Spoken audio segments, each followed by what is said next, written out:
Hi, Nathan here with Click, and today I want to talk about all of the Google Ad Grant account deactivations. Now, it's not uncommon for Google to deactivate an account occasionally, but the sheer volume of how many have been deactivated calls for a little more research. And so I wanted to dig in deeper and provide everyone with some things that we found and some tips that might help. So let's dive right in. First of all, if you ever had your account deactivated, what you've probably noticed is that you've logged in and there's a big red banner that says it's deactivated, or you got an email. Of course, the right thing to do is to click that link where it says you can request to reactivate the account.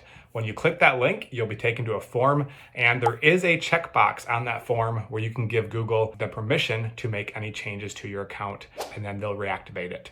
I highly recommend clicking that checkbox because that enables them to do everything they need to do and basically to reactivate your account without asking you to do any changes. It'll save a lot of time. Number two, a lot of people, of course, are asking what exactly happened. Did I do anything wrong? Most of the emails coming through say that you probably broke something to do with the mission-based campaign policy or too broad of keywords, things like that. When you submit that form, you'll get into an actual email thread with Google, and you can respond to that email thread. And I always respond and ask to speak to a manager because sometimes they're not very clear with their responses. And so in one such case, I was just going back and forth on email saying, hey, I don't think we broke any policy. Can you please provide a specific example? And it would be a broad example. Then finally, I got a specific example.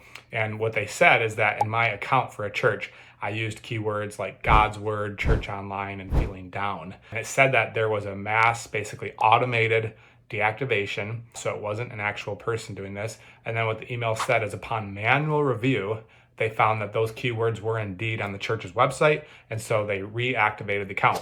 So we really did nothing wrong.